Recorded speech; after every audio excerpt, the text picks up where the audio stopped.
సంవత్సరాల తరబడి ఎన్ని మందులు వాడినా మీ మోకాల నొప్పులు తగ్గట్లేదా? ప్రాణ పెయిన్ క్లినిక్ లో అత్యాధునిక చికిత్స.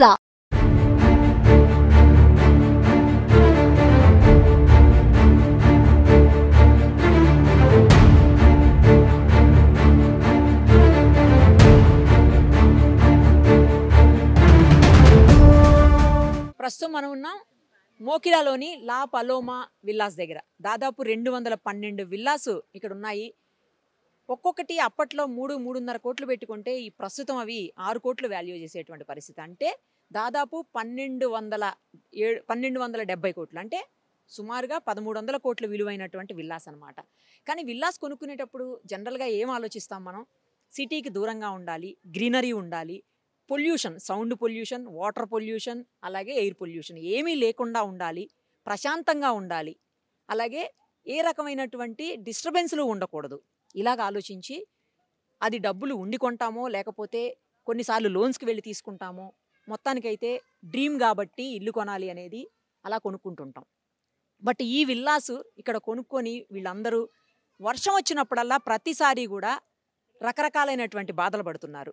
లోపలికి వచ్చేదానికి కూడా రూట్ సరిగ్గా లేదు. మెయిన్ రోడ్ నుంచి లోపలికి రావడానికి 1 కిలోమీటర్ ఉంది, ఆ రోడ్డు కూడా సరిగా లేదు. లోపలికి వచ్చిన తర్వాత కూడా అంతా వర్షం పడిందంటే వాటర్ వచ్చేటువంటి పరిస్థితి.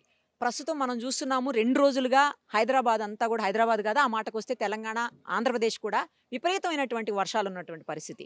సో ఈ వర్షాల్లో వరదలు కూడా తోడయ్యి చెరువులన్నీ కబ్జాలకు గురైపోయి చెరువుల్లో వాటర్ నిలబడేటువంటి పరిస్థితి లేక అవి ఇళ్లల్లోకి, విల్లాల్లోకి వచ్చేటువంటి సిచ్యుయేషన్. జనరల్గా లో లయింగ్ ఏరియాలు అంటే లోతట్టు ప్రాంతాలు లేకపోతే డౌన్ ఉన్నటువంటి ప్రాంతాలు మాత్రమే మునిగిపోతాయేమో అని మనం అనుకుంటుంటాము.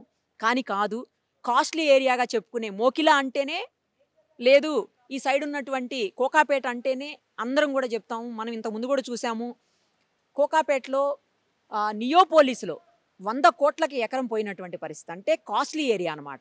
ఇలాంటి కాస్ట్లీ ఏరియాస్లో కూడా ఇప్పుడు చూడండి సిచ్యుయేషన్ ఇది. చాలామంది ఇక్కడ ఓనర్స్ ఉన్నారు, వాళ్ళందరితో కూడా మాట్లాడదాము. రెసిడెన్స్ ఏమనుకుంటున్నారో కూడా చూద్దాము. చెప్పండి, ఏంటి ఈ పరిస్థితికి కారణం ఏంటి? అసలు ఇంత కాస్ట్లీ పెట్టి మీరు కొనుక్కున్నా కూడా ఇంత బాధపడాల్సిన అవసరం ఏంటి అసలు? యాక్చువల్లీ ఇక్కడ ఏదైతే ఉందో ఇరిగేషన్ డిపార్ట్మెంట్ వాళ్ళు కరెక్ట్గా ఇక్కడ పైప్ లైన్ వేయకపోవడము, హెచ్ఎండి అప్రూవల్ ఉందని చెప్పి అందరూ కొన్నాం ఇక్కడ. సో ఇప్పుడు కన్సర్న్ డిపార్ట్మెంట్స్లో డిస్ట్రిక్ట్ కలెక్టర్ గారికి కానీ, ఎమ్మెల్యే గారికి కానీ, మినిస్టర్ దృష్టికి కూడా ఈ విషయం అయితే వెళ్ళి ఉండింది. చాలా ఏళ్ళ నుంచి ప్రయత్నం చేస్తున్నాం. ఇప్పుడు లాస్ట్ 2 ఏళ్ళ నుంచి పోలిస్తే ఈ సంవత్సరం చాలా ఎక్కువ వర్షాలు రావడం, ఇది ఇలా మునగడం, ఇది రెండవసారి. సో ఆల్రెడీ కన్సర్న్ డిపార్ట్మెంట్స్ చెప్పున్నాం. బట్ పంచాయతీలో చెప్తేనేమో మీరు హెచ్ఎండిఏలో చెప్పాలి, హెచ్ఎండిఏలో చెప్తేనేమో మీరు ఇరిగేషన్ వాళ్ళు చూసుకోవాలి, ఇది మా బాధ్యత కాదని చెప్పేసి వాళ్ళు తప్పించుకునే ప్రయత్నం చేస్తున్నారు. అధికారులు కూడా ఒకరి మీద ఒకరు నెపం చెప్తున్నారు, కానీ ఇక్కడ సొల్యూషన్ అయితే ఏది తేవట్లేదు. మేము అడుగుతున్నది ఒకటే, బికాజ్ ఆ హెచ్ఎండిఏ అప్రూవల్ చూసుకొని ప్రజలు ఎవరికొన్నా కూడా హెచ్ఎండిఏ కానీ రెరే కానీ తీసుకొని చేస్తారు. ఇక్కడ రిజిస్ట్రేషన్ చేసిన వాల్యూ మీరు చెప్పినట్టు 3.5 కోటికి రిజిస్ట్రేషన్ వాల్యూ అంటే దాదాపు 70 లక్షల రూపాయలు ఒక్కొక్క ఇంటికి యావరేజ్గా కట్టినా కూడా మీకు 150 కోట్ల రూపాయలు తెలంగాణ రాష్ట్ర ప్రభుత్వానికి ఇక్కడ నుంచి రెవెన్యూ వెళ్ళిన సందర్భం. సో ఇట్లాంటి పరిస్థితి, ఇటువంటి విల్లాస్లో కూడా, అంటే ఇట్లా ప్రైమ్ లొకేషన్స్లో ఉన్న విల్లాస్ కూడా ఏదైతే గవర్నమెంట్ చేయాల్సిన చర్యలు, తాగునీటి సరఫరా కానీ, తాగునీటి సరఫరా కూడా రీసెంట్గా వచ్చినది, స్ట్రీట్ లైటింగ్ కానీ, స్ట్రీట్ లైటింగ్ కూడా గవర్నమెంట్కి, పంచాయతీకి సంబంధించిన విషయము. అండ్ పైప్ లైన్ విషయానికి వస్తే ఇరిగేషన్ డిపార్ట్మెంట్ ఖచ్చితంగా చర్యలు తీసుకోవాలి. ఇది మేము ఎవరికి రిప్రజెంట్ చేసినా అది ఎస్కలేట్ చేస్తున్నారు, కానీ ఇక్కడ సొల్యూషన్ అయితే రావట్లేదు. ఏమండి, లేడీస్ ఉన్నారు, చాలా చిన్న పిల్లలు కూడా కనిపిస్తూ ఉన్నారు, పెద్దవాళ్ళు కనిపిస్తూ ఉన్నారు. మీకు అసలు వాటర్ కానీ, అంటే లోపలికి మిల్క్ రావడానికి లేదా ఇతర ఏవైతే నిత్యావసరాలు ఉంటాయో అవన్నీ తెచ్చుకునే అవసరాలు కూడా ఉంటాయి కదా, వాటన్నిటికీ ప్రాబ్లం అవట్లేదా? మాకు నిన్నటి నుంచి వాటర్ క్లాగింగ్ ఉందండి. ఎంట్రీ నుంచి ఎగ్జిట్ వరకు ఇప్పుడు చూస్తున్నారు మనం ఆల్మోస్ట్ నీ ఎబో లెంత్ వరకు వాటర్లో ఉన్నాము. కార్ మాత్రం బయటికి వెళ్ళేది లేదు, లోపలికి వచ్చేది లేదు.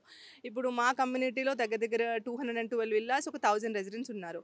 ఎల్డర్లీ పేషెంట్స్ ఉన్నారు, ప్రెగ్నెంట్ లేడీస్ ఉన్నారు, పిల్లలు ఉన్నారు. వాళ్ళకి మినిమంగా మెడికల్ అంటే మెడికల్ ఏమైనా తెచ్చుకోవాలన్నా కూడా గ్రాసరీ ఐటమ్స్, పిల్లలకి మిల్క్ కానివ్వండి. ఇప్పుడు మేము ఇంత దూరంగా వచ్చి విల్లా తీసుకున్నాము అంటే కొంచెం మీరు అన్నట్టు కొంచెము పిల్లలకి చాలా ఎయిర్ పొల్యూషన్ కానీ, సౌండ్ పొల్యూషన్ కానీ, ట్రాఫిక్ అనేది ఉండదు. మంచి ఎన్వైర్న్మెంట్లో పిల్లల్ని పెంచాలనే తీసుకుంటాము. ఇప్పుడు కొంచెం సిటీకి దూరంగా ఉండేసరికి మాకు ఇక్కడ ఇప్పుడు పక్కనే ఇట్లా వాకబుల్ డిస్టెన్స్లో ఏ మార్ట్స్ లేవు. సో బయటికి వెళ్ళి తీసుకోవడానికి కూడా, కార్ తీస్తే కూడా నేను దగ్గర దగ్గర 10-12 కార్స్ ఆగిపోయాయి. మళ్ళీ టోలింగ్ వచ్చి బయటికి తీసుకెళ్లాల్సి వచ్చింది కార్స్ని కూడా. సో ఇప్పుడు ఎవరైనా ఎస్యూవీ వెహికల్స్ ఉన్న వాళ్ళు వెళ్ళి వాళ్ళు మళ్ళీ మార్కెట్ నుంచి మాకు కమ్యూనిటీలో గ్రూప్లో మెసేజ్ పెట్టి ఎవరికైనా మెడిసిన్స్ కావాలా అని మేము ఇంకా వీఆర్ అంటే మేము కోఆర్డినేట్ చేసేసుకొని మేము హెల్ప్ చేసుకున్నాం. ఇలాంటి పరిస్థితి మాకు లాస్ట్ 2 years నుంచి ఉంది, బట్ ఈసారి ఎక్కువ. ఇప్పుడు చూస్తే నిన్న నైట్ నుంచి మాకు ఫస్ట్ లేన్ మొత్తం కూడా ఎలక్ట్రిసిటీ షార్ట్ సర్క్యూట్ అయ్యి మొత్తానికి వాళ్ళందరూ వెళ్ళిపోయారు. వాళ్ళు ఇప్పుడైతే యాజ్ ఆఫ్ నౌ లేరు కమ్యూనిటీలో. వాళ్ళకి నిన్నటి నుంచి 24 hours నుంచి వాళ్ళ ఫస్ట్ 2 lanesకి అయితే పవర్ లేదు. ఇట్ సైడ్ ఉంది, ఎందుకంటే మాది లోపల అండర్ గ్రౌండ్ కేబుల్స్ ఎలక్ట్రిసిటీ అన్ని. So first line already cables అన్ని పవర్ ప్యానల్స్ అన్ని మునిగిపోయాయి. సో వాళ్ళకి ఆల్మోస్ట్ పవర్ కట్ ఇప్పుడు లేదు. వాళ్ళకి చిన్న పిల్లలు ఉన్నారు, పెద్దవాళ్ళు కూడా ఉన్నారు, 19 villas. ఇప్పుడు నెక్స్ట్ మేమే వస్తాము. సో ఇప్పుడు ఇవన్నీ మేము పొద్దున కూడా చాలా వరకు మేము గవర్నమెంట్ అఫీషియల్స్, ఇప్పుడు ఎమ్మెల్యే గారు వచ్చారు, మేము అన్నీ కలిసాము. ఎప్పుడు కూడా ఇప్పుడు taxes, panchayati taxes every year on time రాగానే ఇక్కడ క్లబ్ హౌస్లో కూర్చుంటారు, ఆన్ టైం కట్టించుకుంటారు. కట్టడం మా డ్యూటీ, బట్ వర్క్ చేయడం వారి డ్యూటీ. ఇప్పుడు మేమైతే వెళ్ళి వర్క్ అయితే చేయించలేం కదా. సో ఏది ఉన్నా కూడా ఈ సొల్యూషన్, ఇప్పుడు ఇన్ని ప్రాబ్లమ్స్ ఉన్నాయి, ఒక్కటే ఒక సొల్యూషన్, ఈ వాటర్ అనేది స్టాగ్నెంట్గా నిల్చోకూడదు. ఎందుకంటే ఇప్పుడు చూస్తున్నారు, ఇప్పుడు ఒక 10 cars పాస్ అయ్యాయి. సో ఇక్కడికి వచ్చి ఎవరైనా చూస్తే ఒక్కసారి వచ్చి ఇలా చూసి కార్ ఎవరైనా గవర్నమెంట్ అఫీషియల్ ఎగ్జిట్ చేయమనండి, అంతే. మా ప్రాబ్లం మీకే అర్థమైపోతుంది. అసలు ఇంత వాటర్ ఎలా అండి ఇక్కడ? మాకు ఇది చుట్టుపక్కల కమ్యూనిటీస్ ఉన్నాయి. సో వాళ్ళ వాటర్ మేము ఆల్రెడీ లాస్ట్ ఇయర్ ఏం చేసాం, మాకు ఇదే ప్రాబ్లం ఉంటే మా ఇంటర్నల్గా అందరము ఓనర్స్ అందరం కలిసి మేము స్టామ్ వాటర్ పైప్ లైన్ అన్ని వేసుకున్నాం. మా బిల్డర్ హెల్ప్తో ఇంటర్నల్గా అందరూ రెసిడెంట్స్ అన్ని మనీ పూలప్ చేసుకున్నాం. అది బయట వరకు వేసాము, బట్ నెక్స్ట్ ఇక్కడ పక్కన ఒక రెప్యూటెడ్ బిల్డర్ కన్స్ట్రక్షన్ నడుస్తుంది, వాళ్ళు అది కంటిన్యూ చేయలేదు. సో వాళ్ళ వాటర్ మా దాంట్లోకి, పక్కన ఉన్న వాటర్ మొత్తానికి మా దానికి వదులుతున్నారు. ఇప్పుడు మీరు 4th laneలో కనుక చూస్తే అక్కడ ఆల్రెడీ వాల్కి హోల్ ఉంది. సో వాళ్ళ వాటర్ కూడా మాకే వస్తున్నాయి.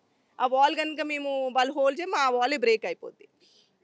సో మేము వాళ్ళు హైట్ కట్టడం అన్నా, మేము లో కట్టడం అదంతా మాకు తెలియదు. బట్ ఇప్పుడు మా ఇందాక అరుణ్ రెడ్డి అన్నట్టు ఇరిగేషన్ డిపార్ట్మెంటో లేకపోతే హెచ్ఎండిఓ లేకపోతే ఇక్కడ లోకల్ అథారిటీస్ ఎవరో ఒక యాక్షన్ తీసుకోవాలి. ఇది మాత్రం ఎస్కలేట్ చేయడానికి లేదు. బికాజ్ ఇప్పుడే ఒక 1 day వానకే మాకు ఇలా ఉంది. ఒక 3 days గట్టిగా వానలు పడితే మాత్రం ఇప్పుడు చూస్తున్నట్టు ఈ లేనే కాదు, మొత్తం విల్లాస్ అన్నీ కూడా మునిగిపోయే పరిస్థితి. మీరన్నట్టు కోకాపేటలో 100 కోట్లు ఎకరా అని ఒక 10 days న్యూస్ పేపర్లు అలాగే వచ్చింది. మరి కోకాపేట నుంచి జస్ట్ 15-20 minutesలో మోకిలా ఉంది. ఇటువంటి రెసిడెన్స్లోనే ఇట్లా జరిగితే ఇంకా మీరు ఇంకా సిటీలో మధ్యలో ఎలా అండి? So as soon as possible దీనికి కన్సర్న్ గవర్నమెంట్ అథారిటీస్ కానీ ఎవరే కానీ వచ్చి దీన్ని మాకు సొల్యూషన్ అయితే ఇప్పించాలి. ఇప్పుడున్న పరిస్థితుల లోపల ఎక్కడ కూడా నీటి సమస్యలు, డ్రైనేజ్ ప్రాబ్లమ్స్, ల్యాండ్ ఈ ఆక్యుపేషన్స్తో జరుగుతున్నాయి. వీటికి గవర్నమెంట్ ప్రాధాన్యత ఫస్ట్ ఇచ్చేసి దీన్ని చూడాలి. రెండవది కమ్యూనిటీస్లో మేము సీనియర్ సిటిజన్స్ మరి సీనియర్ సిటిజన్స్ మరి పిల్లలు రోజు ఒక 25 నుంచి 30 buses పిల్లలు స్కూల్లోకి వెళ్తారు. మరి వాళ్ళని వెళ్ళడానికి గవర్నమెంట్ ఈరోజు ఒక్కరోజు సెలవు ఇచ్చింది, కానీ ఇది 3-4 days ఈ వాటర్ ఇలాగే ఉంటే పిల్లలకు స్కూలు బంద్ అయ్యేటువంటి అవకాశం ఉంది. వాళ్ళని దృష్టిలో పెట్టుకుని అతి త్వరగా ఈ యొక్క ప్రాబ్లం సాల్వ్ చేయవలసిందిగా మరి ప్రియతమ ముఖ్యమంత్రి గారిని మరి మీడియా మిత్రుల్ని అందరినీ కోరుతున్నాం. Thank you. ఇంత కాస్ట్ పెట్టి కొనుక్కున్నారు, ప్రశాంతంగా లేకుండా ఇలాంటి పరిస్థితి. సిటీకి దూరంగా ఉందాం, మంచిగా ఉంటుందని కొనుక్కున్నట్టున్నారు, బట్ ఇవాళ ఈ పరిస్థితి ఎదురవుతుంది.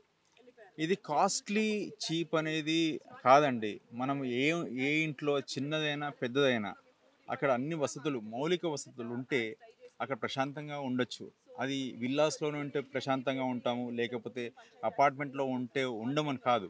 ఇక్కడ వచ్చి దూరంగా ఎందుకుంటున్నామంటే ముఖ్యంగా మాకు ఇక్కడ ట్రాఫిక్ సమస్య తక్కువ ఉంటుంది. అవి ఇవన్నీ కొన్ని బెనిఫిట్స్ ఉన్నాయి. కరెక్ట్ మీరు చెప్పింది. పొల్యూషన్ అనేది తక్కువ ఉంటుంది.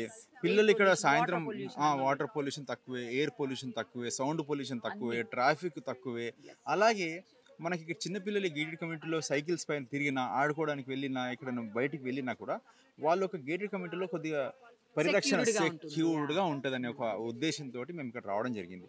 దానికే ఇది ఈ ప్రీమియం కానీ ఈ యొక్క విల్లాస్ చూసి మేము కొద్దిగా ఎక్కువ ప్రీమియం డబ్బులైనా కూడా పెట్టి తీసుకున్నామండి. కానీ ఇక్కడ వచ్చిన తర్వాత మాకు అర్థమైంది ఏంటంటే ఈ రేరా అండ్ హెచ్ఎండి అప్రూవల్ సరిపోవండి. ఇది ఒక్కటి మాకు అర్థం కాని పరిస్థితి. ఇప్పుడు అందరు కూడా డౌట్లో పడ్డారు. ఇప్పుడు హెచ్ఎండిఏ అప్రూవల్, రేరా అప్రూవల్ తీసుకొని ప్రతి ఒక్కరు కొంటారు హైదరాబాద్లో. అయితే ఇప్పుడు హెచ్ఎండిఏ రేరా అప్రూవల్ ఉన్న ప్రాజెక్టే ఇది. అన్నీ అప్రూవల్ చూసి మేము తీసుకున్నప్పటికీ ఇప్పుడు హెచ్ఎండిఏలో మేము కంప్లైంట్ చేస్తే ఇది ఇరిగేషన్ డిపార్ట్మెంట్ వాళ్ళు చేయాల్సిన పని మాకు సంబంధం లేదంటారు. ఇరిగేషన్ డిపార్ట్మెంట్కి వెళ్తే ఇది హెచ్ఎండిఏ వాళ్ళు చేయాల్సిన పని వాళ్ళు అంటారు. మధ్యలో మేము ఇక్కడ తీవ్ర ఇబ్బందులు గురవుతున్నాము. కాబట్టి మాకు ఈరోజు సందిగ్ధంలో ఉన్నాము. ఇక్కడ ఈ అప్రూవల్స్ ఎక్కడ ఎండ్ అవుతాయి? ఈ ప్రభుత్వాన్ని మేము కోరుకుంటున్నది ఏంటంటే ఇలాంటి ఏదైతే సమన్వయ లోపం ఉందో inter departmental coordination works these things have to be properly done to avoid any such problems in future in any of the gated communities, not only gated communities, any infrastructure project. అదండి చాలా problem face చేస్తున్నట్టున్నారు నిన్నటి నుంచి కూడా. వర్షం వచ్చినప్పుడు ప్రతిసారి ఇలాగే ఉంటుందా? ఇంత కాస్ట్లీ పెట్టి కొనుక్కున్నా కూడా ఇంత బాధపడాలా? Once a year twice a year ఇలా మాకు ప్రాబ్లం అవుతుందండి. లాస్ట్ ఇయర్ కూడా మా వాళ్ళంతా మా కమిటీ వాళ్ళంతా చాలా టైం స్పెండ్ చేసి పర్సనల్ టైం కష్టపడి పైప్ లైన్ అదంతా వేయించారు. బట్ అయితే ఈ సంవత్సరం ఏమైందంటే ఈ పైన ఎత్తులో 1-2 కమ్యూనిటీస్ కట్టారు. వాళ్ళకి అప్పటికి వాళ్ళతో చాలాసార్లు చెప్పి ఒక పైప్ లైన్ ప్రొవిజన్ కూడా చేయించమని చెప్పారు, కానీ వాళ్ళు కంప్లీట్ చేయలేదు. దానివల్ల మన విల్లాల్లో నుంచి వెళ్ళే నీళ్ళన్నీ అక్కడ ఆగిపోయి మళ్ళీ మన దాంట్లోకి వస్తున్నాయి. దానివల్ల ఇక్కడ వాళ్ళంతా బాగా ఇబ్బంది పడుతున్నారు. నేను అనుకోవడంలో గవర్నమెంట్ అఫీషియల్స్ వాళ్ళతో ఆ పని కంప్లీట్ చేస్తే ఈ నీళ్ళన్నీ బయటకు వెళ్ళిపోతాయి. మనకి ఇలా స్టామ్ వాటర్ని బ్లాక్ చేయకుండా మనకి ప్రాబ్లమ్ సాల్వ్ అవుతుంది అనుకుంటున్నాను.